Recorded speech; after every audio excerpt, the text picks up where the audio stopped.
Hello, today we are going to ask the question of which of the two undead, soul manipulating video game characters who are known for only having 1 HP would win in a fight. I'm your host Soul, and this is Fabricated Scuffle. These are the rules that we will be using for this fight. Without further ado, let's start. In the underground, there is a secluded land known as Snowden. One day, a pair of skeletons just appeared. Like, literally just appeared. The tall one, Papyrus, was known for his puzzles and his wish to join the royal guard. And with him is his older brother, known for puns and being lazy. Meet Sans, and he is also known for so many animations on YouTube. Speaking of those animations on YouTube, they might have changed your perception of how Sans actually fights in-game. To understand fully, let's start with some history. One day, a soulless creature known as Flowey gained the power to save and reload. While these powers are usually just known as game mechanics, in the world of Undertale, they and all other things similar to that are canon. After the timeline was reset multiple times, Sans started to figure out what was going on. Flowey was resetting the timeline, and there was not much Sans could do but just watch. Sans started to feel as though not much mattered, so he became lazy. Although, Sans actually caused Flowey to reset sometimes by defeating him. He used soul targeting magic, a regular thing that all monsters in the world of Undertale have. It's mostly in the shape of bones, but his strongest is probably the Gaster Blaster, which fires a laser. Weirdly enough, even though magic affects the soul, Flowey can still be hurt by it despite lacking one. Sans can also teleport, create platforms, cause poison damage when his magic attacks land, and he is even implied to be able to stop time. Speaking of gameplay mechanics, we need to talk about his durability. He only has 1 HP, but to counteract that, he moves his battle sprite out of the way of attacks. He isn't actually dodging, he is just literally moving his sprite out of the way. This probably means that he can avoid anything, regardless of speed. All of this would be a nightmare to deal with, but unbeknownst to Sans, his next challenger would be prepared for all of it. One day, a human fell into the underground, and it was in their choice, guided by a player, to either kill or spare everyone. If the player spared everyone, then there was no harm done. But if they managed to kill everyone, then Sans would leap into action. Since he couldn't really make the human and the player stop getting their way, he just attempted to make them give up. He can also attack the player menu and affect the game over screen in the funniest way possible. Then there's his special attack, in which he does nothing. He just keeps having his turn until his opponent gets bored and leaves. Unfortunately, he usually falls asleep after this, leaving his guard down a little. His attacks move faster than the human's soul, even after doubling their speed with T, which can move faster than meteors that are on fire. That is around Mach 8.74.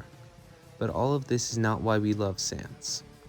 We love him because he is a great character, who also managed to make one of the most frustrating boss fights in all of fiction. But that doesn't matter. Now, on to our next combatant. Out of all Pokemon, you're going to find some weird ones. You got creatures like sludge that come to life after being exposed to X-rays from the moon. You got fish that turn into octopi, and you've got icicles possessed by ghost women. One of the weirder ones, though, has probably got to be Shedinja. It is a Pokemon made from the shell of an Inkata after it evolves, only if you have a free slot in your Pokemon team. And because it's just a shell, it doesn't have a soul. It just kinda exists. There's also the fact that looking at its back makes it so your soul gets absorbed, but there's only a 50% chance that's actually true. It is also strange that the thing that made Ninkata be twice as bulky as its evolution just faints after one hit. To counteract that, all Shedinjas have the ability Wander Guard, which makes it so anything that is not considered super effective, like fire, wind, rocks, attacks from birds and ghosts, and a little more just not work at all. It is also susceptible to status effects like burning and poisoning, but it's still very strong even with that. And all of this is going to be even stronger because this Shedinja will be trainer owned and optimized with access to their entire move pool. But it's not just going to stand around there and wait for others to attack it. It is comparable to other Pokemon in speed, which can dodge the move Thunder. Even if you don't want to consider the move to be comparable to actual lightning, which electric moves have been shown to match that speed in the anime, it can still result in incredible speed. Assuming you are on the best performing console, the move Thunder can move around Mach 3.8, and Pokemon can dodge this move all the time in the games. Again, this is assuming that you don't want to go to the more accurate speed of lightning. And this will be boosted even further by the item that the Shedinja will be holding for this battle, the Blunder Policy, which raises its speed enough to be twice as fast when it misses an attack. It is also comparable to other Pokemon in attack power because it can knock out other Pokemon who are just fine after Seismic Toss, which in kinetic energy is only slightly below what thermonuclear weapons are outputting. But the best thing about Shedinja is its versatility. While it can't learn as many moves as other Pokemon might be able to, it can still do a lot with what it can learn. It can do moves like Shadow Ball and Bug Buzz for long range, or Metal Claw and Thief for close range. It also has some utility moves like Telekinesis, Confuse Ray, and Agility, which raises its speed even more.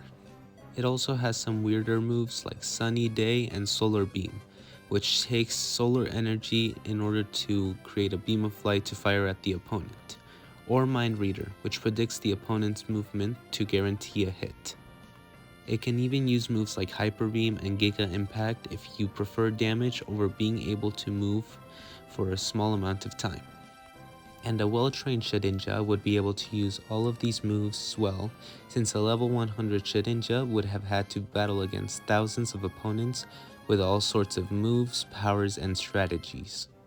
Therefore, if you ever need a strong spare Pokemon, just stock a Nincada with a spare Pokeball until it evolves, because you'll get a new Pokemon that can be so broken sometimes it's unbelievable. Now that I've introduced both of them, the fighters are ready. Now let's see who will win in this episode of Fabricated Scuffle.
And that's the end. This might seem surprising considering how broken Sans is, but there was just not much he can do. In terms of power, neither really had an advantage since they both died in one hit. As for speed, it hardly matters when most of what they both had wouldn't work against each other. Because none of Sans' attacks are super effective, they wouldn't affect Shedinja because of Wonder Guard. You might think the poison damage or ignoring invincibility frames from his attacks might help him get a hit in, but those only work if the attack hits at all in the first place. As for Shedinja, most of its attacks Sans would be able to avoid easily, but there is something that Shedinja has that would let it get the win. Mind Reader. Since the move allows it to predict what its opponent's next move is, it bypasses accuracy and therefore would allow Shedinja to hit Sans to win. And this probably wouldn't take long, since Shedinja would be very experienced. It would immediately do something about Sans dodging all of its attacks, especially when it raised its speed to act faster over time. If the implication of Sans stopping time is true, it is possible that he could maybe stop time permanently on Shedinja, which would keep it incapacitated long enough to consider Sans the winner, but he is way more likely to keep pushing. He prefers to make his enemies give up on their own, as opposed to any other alternative. And Sans' special attack of doing nothing wouldn't work in the end, since he would just fall asleep. Because of all of that, I believe Sans did not have a chance against the Shed Pokemon, so the winner is Shedinja.